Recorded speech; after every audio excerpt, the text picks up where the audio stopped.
Great stuff. Well, let us welcome to the stage. Please put your hands together for Jon Hamm. Come on down. Here he is.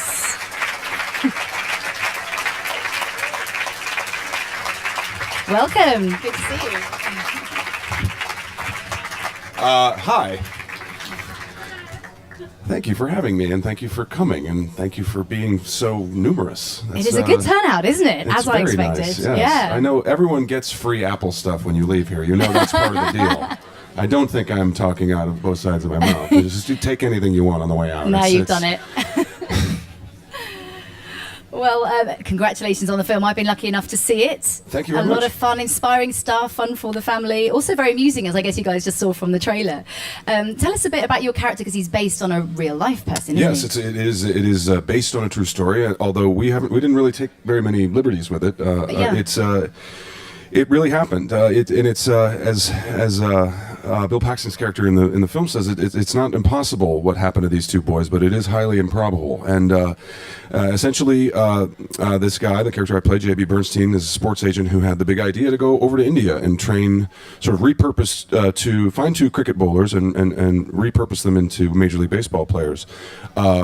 So he sort of barnstormed around India and made up this reality show format sort of contest to find the two best baseball pitchers in India, a country of over 1 billion people that have never played baseball ever in their life. So he found these two boys who could bring it, and within under a year from when they first picked up a baseball, they were competing at an incredibly elite level, and they were drafted into the Major League Baseball organization. It's an incredibly inspiring story about how these boys did it, and to get a chance to meet not only JB, who came up with the idea, but the boys who took this opportunity and ran with it was pretty great for me. Yeah, fascinating stuff, and as you say, kind of begging to be made into a film, really. What a wonderful true story. But you're talking about him coming up with the idea. Let's have a look at a clip when he pitches it. Yes. That's brilliant. So your character's a real risk taker, isn't he? Really? Well, that sort of sets up that there was definitely a financial imperative, yes. Sort of in the big idea of this. But what ends up happening, and actually ended up happening to JB in his life, we showed in the film, is that he is incredibly moved emotionally by these two boys and the incredible risks that they take, coming from out of tiny villages in the middle of India, coming to LA, not speaking English, never having really picked up a baseball to try and do this, to take advantage of this opportunity. He ends up becoming a bit of a sort of a surrogate father to them, and it profoundly changes his life for the better. And I was able to confirm that was the journey that he went on. It's wonderful, isn't it? Because I found it very heartwarming in the movie, and I thought, is that what it really happened? Was he really so cynical, and then his heart was melted? But apparently, that's exactly. It's exactly what happened. He ended up meeting his wife. They have 2 children now, and he has gone back every year since to continue his this $1 million arm program, and has given 6, 7, 8 other kids opportunities where there was none before. Talking about going back, let's have a look at a clip when you first go off to India. Great. Now, am I right in thinking that was actually your first day of filming in India? Yes, and you may have noticed I was sweating a little bit. Just a little. That was not fake sweat. Wow. Okay, that was in fact, we shot a lot of that on especially the street scenes. Was the very first day we shot in India, and I got out of the car at 6:30 in the morning on a weekday in Mumbai, and there were about 75,000 people between me and the set. They were not extras; they were just people going about their day to day. So it was something you had to navigate. There was no traffic control. There was no lockups or anything. It was just, okay, let's go, and it was brutally hot. So. Wow. It was an experience. How was the rest of your time filming in India? It was fantastic. We were over there for about a month, and I had never been to Asia, much less India, so it was all brand new for me. And it's but you definitely have to kind of give yourself over to being in such a foreign and exotic place, and it is. Positively and negatively, it is an assault on all of your senses, and but it was fascinating. We spent a couple weeks in Mumbai, and then we went up to Agra, where the Taj Mahal is, and we shot a couple days in a smaller town, a tiny little village of 5 million people, called Lucknow. It was told to me it was a very small town, very small town. I said, "How big?" They said 5 million. I was like, tiny. So we got to see quite a bit of the country, and it's a beautiful place. It's somewhere I definitely want to go back. Yeah, wonderful. I'm sure they will welcome you back. Now, your character encounters a bit of culture clash, doesn't he, when he gets there? Shall we have a look at a clip where that all starts to kick in and he realises what he's in for? It's brilliant. And of course, what I liked about it, the roles are kind of reversed. Of course, when you bring the boys back to America, and they experience culture clash, don't they? They're kind of like fish out of water, really. Yeah, it's very much both sides experience the sort of isolation and complete adriftness that you have when you're thrown into a culture that you don't really know anything about. And again, this is based in reality. JB went over there knowing really nothing.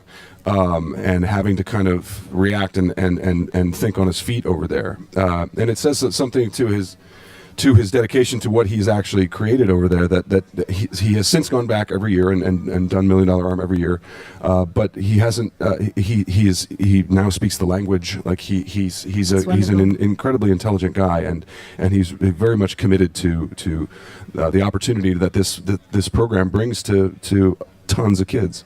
Did it change you at all, that experience of going over there and playing this part? I lost about 15 pounds. That's that was a bit of a change. Yeah, I mean it's the best. It's the best version of what travel should do, is to sort of broaden your horizons and expose you to different cultures and different sensibilities and different ways of doing things. And India is certainly that. Yeah, absolutely. When you look back, what really stands out for you about your travels that you think, wow, that was just an amazing moment? If anybody has not been to Mumbai, it is a eye opener. It is an incredibly crowded, incredibly vibrant place that is absolutely soaked in history and it's just so very different from a Western standpoint. It's just it is from the religion to the cuisine to the history. It's just it is. I would go home every day and like Wikipedia the 95 things that I learned that day because I wanted to learn more about them. Still have so much to learn when you go somewhere like that. Indeed. Yeah. Let's talk about a little bit more about what happens when he comes back, and the boys obviously go through trials. But there's also a romance with a neighbour played by Lake Bell. Yes, very wonderful the Lake lovely Bell. and talented Lake Bell. She's fantastic. Tell us more about how you got on with her filming. I've known Lake for many, many years. We were actually friends apart from the film, and I've worked on her show. I don't know if you guys get Children's Hospital over here. It's a ridiculously funny show, so you should try to find it online. Just don't pirate it. Yes.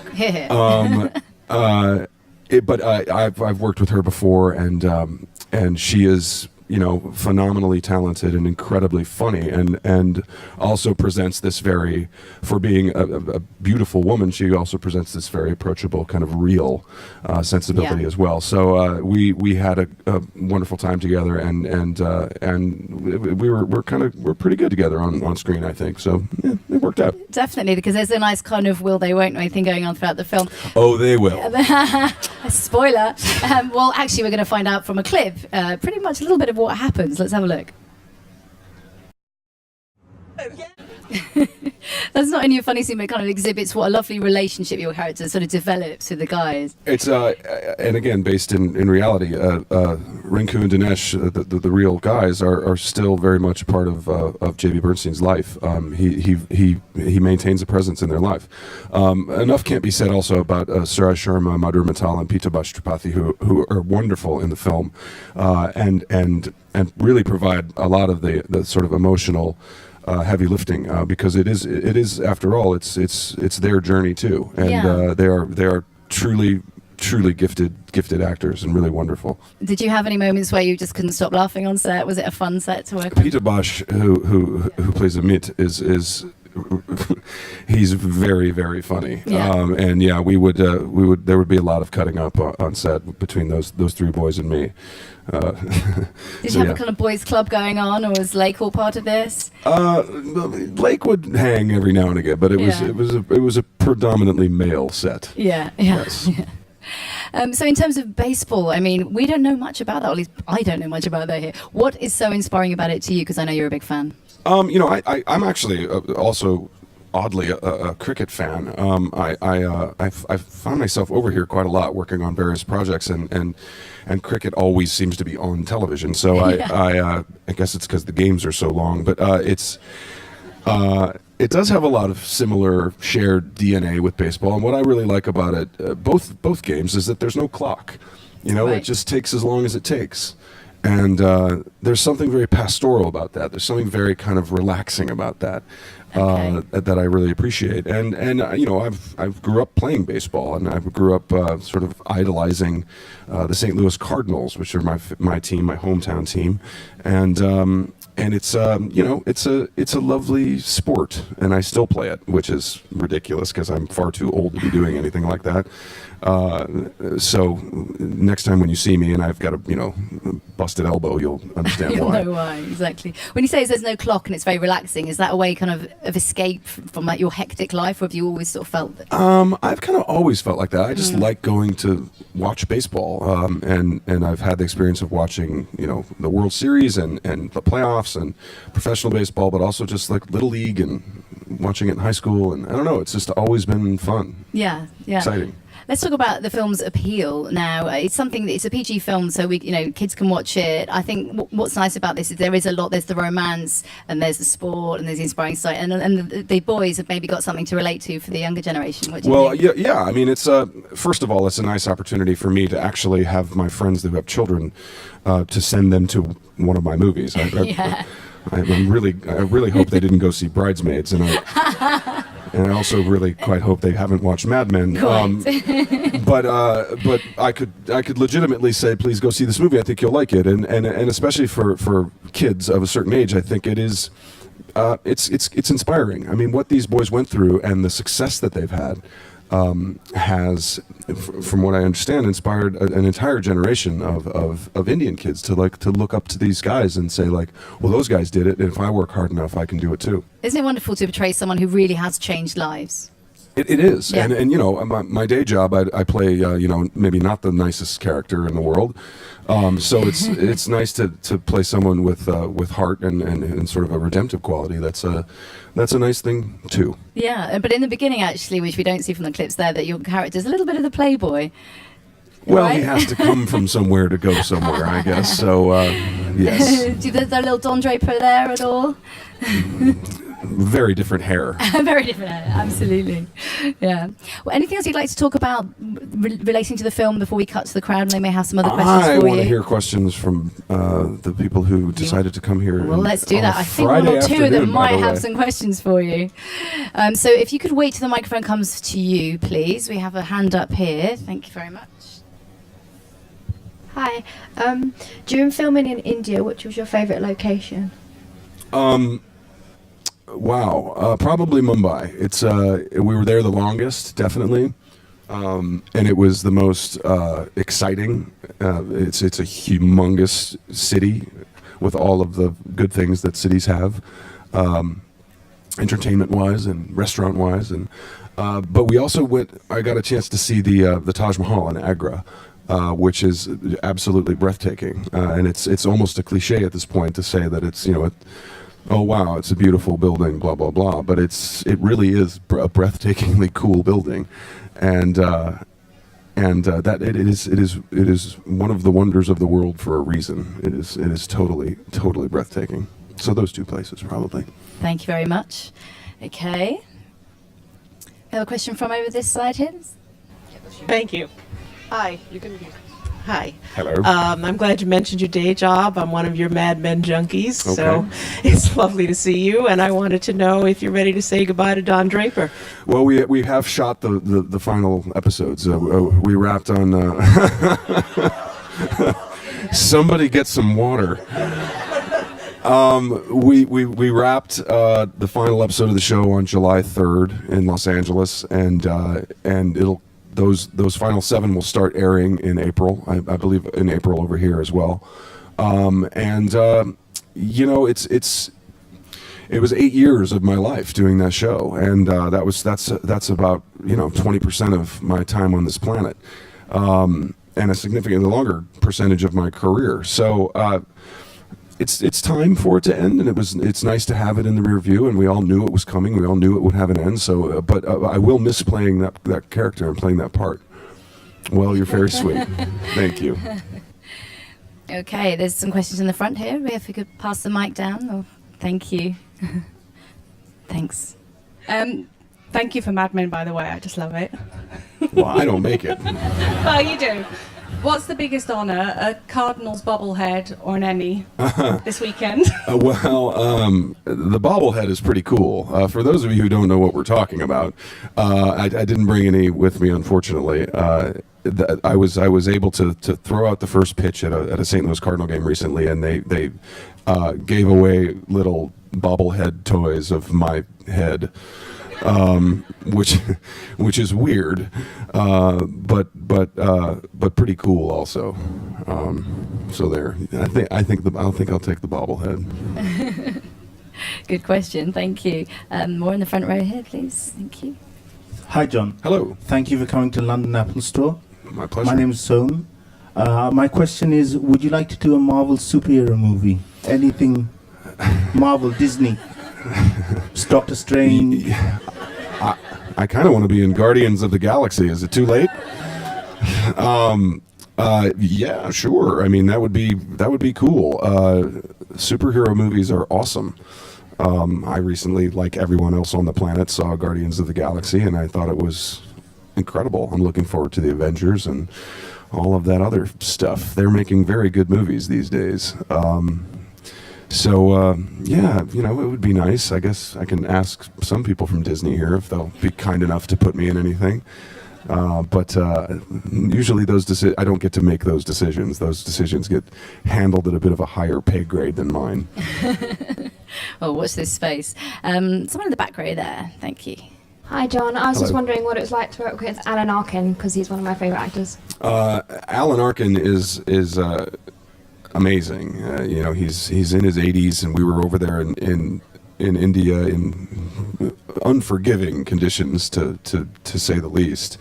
And he is incredibly quick-witted, facile, funny, and kind. But very, very present as an actor. He's absolutely a delight.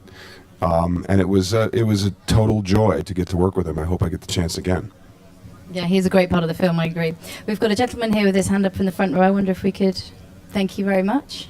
Thanks, John.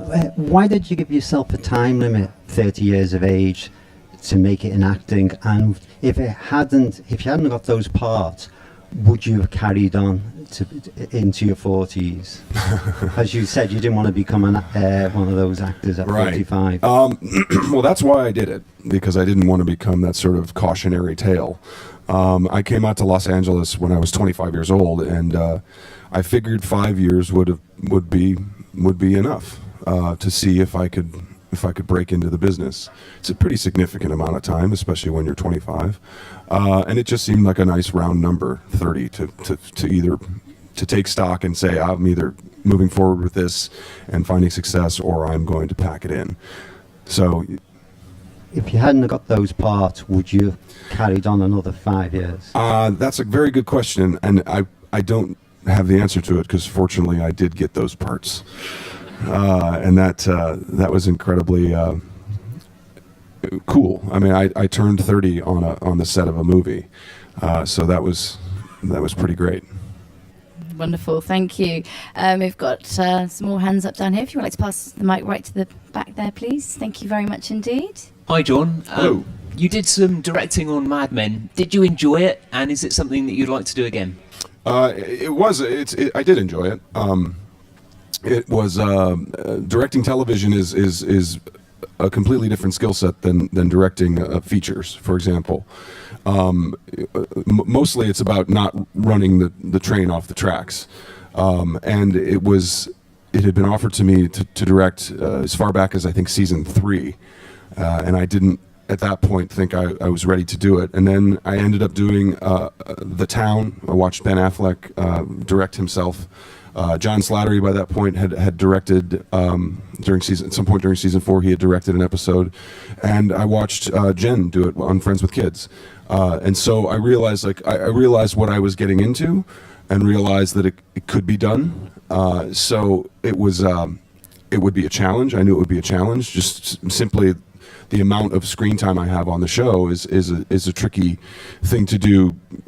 Prep work and then post-production work, because we're constantly shooting, but we made it work, and it was a tremendously edifying experience. It was a huge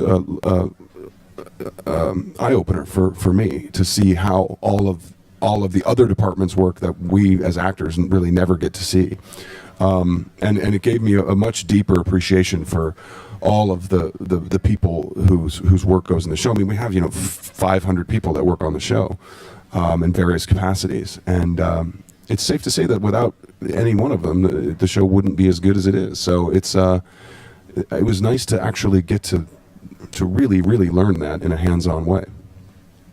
Great, good question. Thank you. There's a lady here who's a hand up in the row in front, please. If you could pass it down, thank you. Hi, what was the most surprising culture difference between the US and India?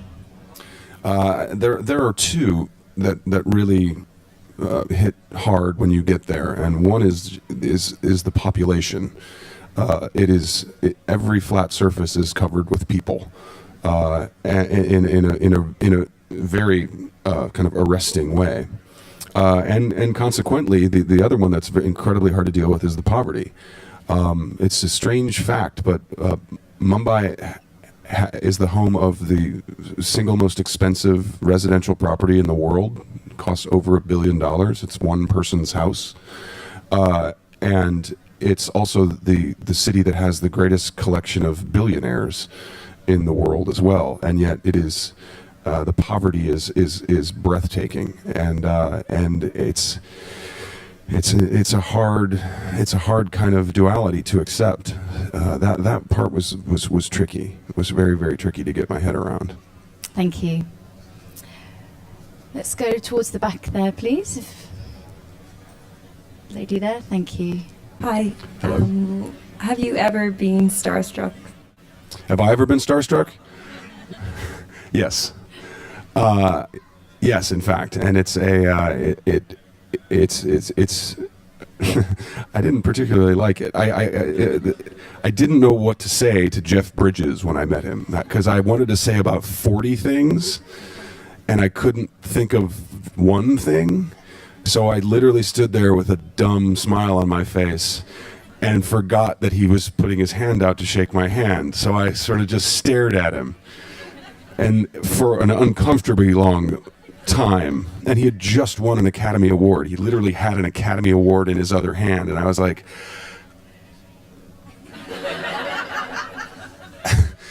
eventually something came out of my mouth that must have sounded enough like English that we had a bit of a conversation, but it was that was the last time I was starstruck. Have you met him since? I have not. No. I'm assuming whenever he sees me coming, he immediately crosses the street or Run turns away. around. Oh God, that idiot again. He's gonna breathe on me. Great, okay. Questions over here, thank you. I enjoyed watching the ESPYs this year. Thank you. They were very good for the first time in a while. What was working with Larry David like? You're talking about Clear History, a Yes. movie I did with Larry David for HBO. It was great. I like many in the room probably. I'm a big Seinfeld and Curb Your Enthusiasm fan, and to get an opportunity to work with Larry on that kind of improvisational, really kind of quick-witted, fun project, and then to also, I mean, that we had so many great people in that film. It was really fun. It was a blast, and he actually told, he's like, "Why would you ever want to memorize lines anymore?" And I was like, "Oh, let's see, you make a good point, actually," but it was a blast. there was like a treatment. So you had kind of rough outlines of the scenes, and we knew where we were going. It was just a matter of the most fun way to get there. Thank you. Okay, there's more in the front row here. Thank you very much.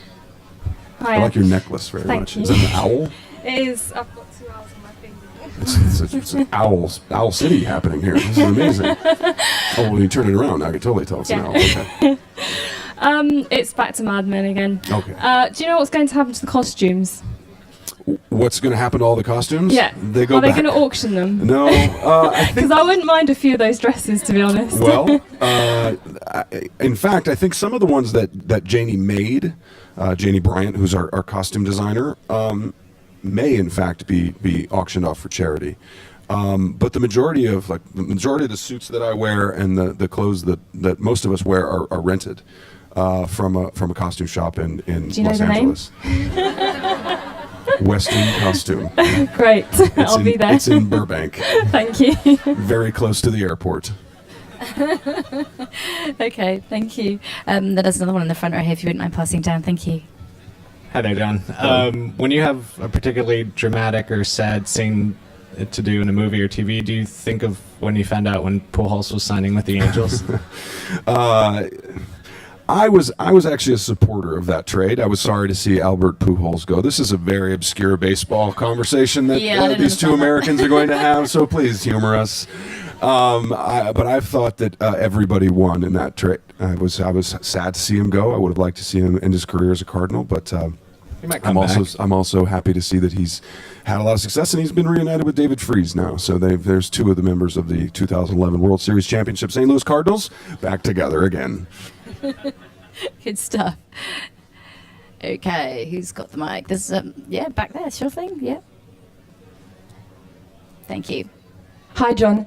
You've proven many times that you have very good comedic timing, especially on SNL. Is it hard to find really good comedy scripts in Hollywood these days? Well, you're very sweet to say that, first of all. I don't generally consider myself very funny. I think I have the unique talent of standing next to funny people, which has proven me to be very useful. Comedy is hard, as somebody once famously said. Dying is easy. Comedy is hard. It is hard because there are only a handful of really great comedies that get made every year. I happen to think that one of the ones that I made, Bridesmaids, was one of the really great ones. Well, thank you. And that was strictly that movie. My participation in that movie came about because I met Kristen hosting Saturday Night Live, and she and Annie wrote this incredible script, and she wanted me to be in it. And she I think originally wanted me to play the Chris O'Dowd part, and I couldn't do it because of the show. I had no time. But so she's like, well, will you be in it in another role? And I was like, sure. What's the role? She's like, well, we haven't written it yet, but we're gonna get you in there. And then I read it, and the first 3 pages are us having crazy sex all the time. I'm like, all right, Kristen. Not cool. But it was cool, and it was a pleasure to be asked. You know, Paul Feig directed that film, and Paul had directed an episode of Mad Men. Also, the creator of Freaks and Geeks, one of the sort of seminal television shows of the 90s, and his comic sensibility and mine hew very closely together. So I just have been incredibly fortunate, is all I can say, is to be sort of put in these little parts that are somehow funny. Have you got any plans to work with Jennifer again, your partner? She's kicking a few ideas around right now, and never say never. You know, it's making a movie. The last time, in fact, I was here at on this very stage was for Friends with Kids, and it's a lot of work to write and direct and produce and star and all of that stuff. So it usually takes her a couple years to kind of recharge from that. And she wanted to focus on being an actor a little bit more. She's done like 2 or 3 plays in a row over in New York, and it's really been good for her. And it's but I can always tell, because she'll start kind of like thinking about an idea, and then once she starts that process, she won't give it up. You can see it germinating. Yes. Yeah, good stuff. Right, about over here. I think we maybe another question. Thank you. Hi, John. Sorry, it's another Mad Men question. It's fine. Come on, you I knew do you were know going to get that I'm some on the show. You're not surprising me that I'm on Mad Men. I just wondered if you could tell us what your favourite Don Draper moment was. I usually kind of have two answers to this because it's when we shot the pilot. There's a moment at the end of the pilot where you've seen this man go through this day, this person who you think is one person, and then they reveal at the end of the show that he's married and has 2 children, and it's a very big reveal. You think this guy is single, he's got a mistress, he's got a girlfriend, he's got a whatever, and then you realize he has a family. That says a lot about Don. But there's another moment that happens later on in the series. It's actually not. It's a series of moments actually. But later on in the show, in the 4th season, after Don has gone through a lot of hardship, including getting divorced from Betty and kind of trying to navigate the shambles of his life, where he and Peggy Olson, played by Elizabeth Moss, have kind of a hash it out, knock down, drag out fight. There's an episode called The Suitcase, and there's a moment in that episode where Don, who has finally realized he's lost Anna Draper, who is the only person to this point who really knows his past. Pete's found out a little, and Betty found out a little as well, but he's lost her. She's dead, and then he gets this news, and he breaks down, and he realizes that Peggy has seen all of this, and he says, I've just lost the only person that ever really knows me, and she says, no, you haven't. And it's a beautiful defining moment in their relationship, which is a relationship that's very fraught with a lot of ups and downs, to say the least. But it's a nice. That I've always said it's not a mistake that the Mad Men begins on Peggy's first day at work, and in many ways she is a counterpoint to Don, and it's a nice relationship to watch over the course of the season. And I won't say anything more about that. Thank you. That's beautifully put. We've got time for 1 or 2 more questions. Where's the mic? We can pass it over here to that lady. Thank you very much. Hello. Sorry, I've been doing this a long time, guys. I was on the radio at 8 in the morning or something like that. So you're doing great. I may be a little punchy. Over the past 5 and 10 years, Hollywood's kind of churned out quite a lot of sequels and reimaginings or remakes. Do you find it challenging to try and find a original script, or do you find that you've done stuff like in TV, like the Young Doctor's Notebook, and finding things that kind of stand out rather than just sort of stay the same? It's look, it's the business model in Hollywood has definitely shifted, as you mentioned. It's the kind of middle ground movies like this, or like The Town, for example, or even Bridesmaids, that are made for considering a studio budget, they're only made for $30 million. They kind of don't get made anymore because the big movies, the tent poles, the sequels, the franchises are the ones that really generate revenue. So it's kind of that narrative has kind of fallen to either independent filmmaking or increasingly television.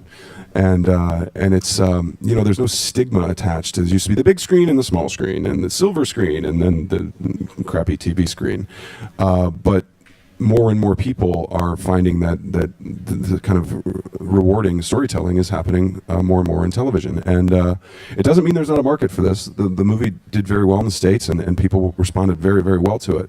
But it's just that the business is kind of moving seemingly inexorably, but gradually away from that. But you look at the the 5 actors who I'm nominated with for an Emmy, and it's mostly movie guys. You know, it's Kevin Spacey and Jeff Daniels and Matt McConaughey and Woody Harrelson and me and Brian. I mean, it's we're outnumbered, but it says a lot about the quality of storytelling on TV and the willingness of networks to give these showrunners a lot of creative leeway. Thank you for that question. Time for one more question about the film $1 Million Arm. If anyone's got anything they would like to ask about that. You can still ask about Mad Men. It's fine. I thought it would wrap things up. The lady behind you. Thank you so much. Hi, John. Hello. So back to $1 Million Arm. Oh. What was it that interested you in the script? Was it the contrast in character or just the storyline itself? It was those two things definitely, but mostly it was the fact that it was a true story. It was grounded in reality. I always feel like when you see something as a true story, you're immediately everything takes on a little more resonance emotionally or whatever. And you know, it's a what you also said too was attractive to me. The fact that it wasn't, it was about 180 degrees away from Don Draper. I'm not to say that I don't like playing Don Draper, but I get to do that 6 months out of the year. It's nice to do something different with the other 6 months. So it was a combination of those factors. Also, we had an amazing creative team on this film. Craig Gillespie, who did Lars and the Real Girl and Fright Night, has proven himself in every genre he's set out and really made a beautiful film. And Tommy McCarthy, who wrote the script, or adapted the script, I should say, who's written The Station Agent and Win-Win and The Visitor, these beautiful films. He's an incredibly talented guy. And Mark and Gordon, who produced the movie, have worked with Disney in the past and have made some of my favorite sports movies, Miracle and The Rookie and things like that. So we had an incredible team put together and a phenomenal cast, and it was like, okay, let's do this, and I got a free trip to India. Can't say fairer than that. Well, John, thank you so much for joining us today. It's been a pleasure Thank you for talking to you. having me. Thank you Thank for you for all coming. Thank you. It's Friday. Go out. Have fun. Great stuff. Well, let us welcome to the stage. Please put your hands together for Jon Hamm. Come on down. Here he is.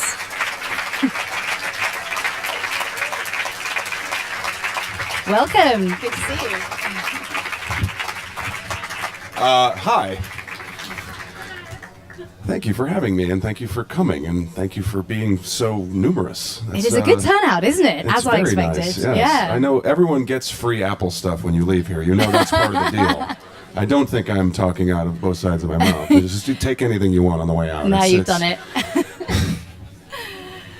Well, congratulations on the film. I've been lucky enough to see it. Thank you very much. A lot much. of fun, inspiring stuff, fun for the family. Also very amusing, as I guess you guys just saw from the trailer. Tell us a bit about your character, because he's based on a real life person, isn't Yes, he? it is based on a true story. Although we didn't really take very many liberties with it. It really happened. As Bill Paxton's character, it was pretty great for me. Yeah, fascinating stuff. And as you say, kind of begging to be made into a film, really. What a wonderful true story. But you're talking about him coming up with the idea. Let's have a look at a clip when he pitches it. Yes. That's brilliant. So your character's a real risk taker, isn't he, really? Well, that sort of sets up that there was definitely a financial imperative, Yes. sort of in the big idea of this. But what ends up happening, and actually ended up happening to JB in his life, we showed in the film, is that he is incredibly moved emotionally by these two boys and the incredible risks that they take, coming from out of tiny villages in the middle of India, coming to LA, not speaking English, never having really picked up a baseball to try and do this, to take advantage of this opportunity. He ends up becoming a bit of a sort of a surrogate father to them, and it profoundly changes his life for the better. And I was able to confirm that was the journey that he went on. It's wonderful, isn't it? Because I found it very heartwarming in the movie, and I thought, is that what it really happened? Was he really so cynical, and then his heart was melted? But apparently, that's exactly. It's exactly what happened. He ended up meeting his wife. They have 2 children now, and he has gone back every year since to continue his this $1 Million Arm program, and has given 6, 7, 8 other kids opportunities That's where so wonderful. there was none before. Talking about going back, let's have a look at a clip when you first go off to India. Great. Now, am I right in thinking that was actually your first day of filming in India? Yes, and you may have noticed I was sweating a little bit. Just a little. That was not fake sweat. Wow. Okay, that was in fact, we shot a lot of that on the especially the street scenes. Was the very first day we shot in India, and I got out of the car at 6:30 in the morning on a weekday in Mumbai, and there were about 75,000 people between me and the set. They were not extras; they were just people. In the film says it's not impossible what happened to these two boys, but it is highly improbable. And essentially, this guy, the character I play, J.B. Bernstein, is a sports agent who had the big idea to go over to India and train, sort of repurpose to find two cricket bowlers and repurpose them into Major League Baseball players. So he sort of barnstormed around India and made up this reality show format sort of contest to find the two best baseball pitchers in India, a country of over 1 billion people that have never played baseball ever in their life. So he found these two boys who could bring it, and within under a year from when they first picked up a baseball, they were competing at an incredibly elite level, and they were drafted into the Major League Baseball organization. It's an incredibly inspiring story about how these boys did it, and to get a chance to meet not only JB, who came up with the idea, but the boys who took this opportunity and ran with going about their day to day. So it was something you had to navigate. There was no traffic control, there was no lockups or anything. It was just, okay, let's go, and it was brutally hot. So. Wow. It was an experience. How was the rest of your time filming in India? It was fantastic. We were over there for about a month, and I had never been to Asia, much less India, so it was all brand new for me. And it's but you definitely have to kind of give yourself over to being in such a foreign and exotic place. And it is positively and negatively, it is an assault on all of your senses, but it was fascinating. We spent a couple weeks in Mumbai, and then we went up to Agra, where the Taj Mahal is, and then we shot a couple days in a smaller town, a tiny little village of 5 million people, called Lucknow. It was told to me it was a very small town. I said, "How big?" They said,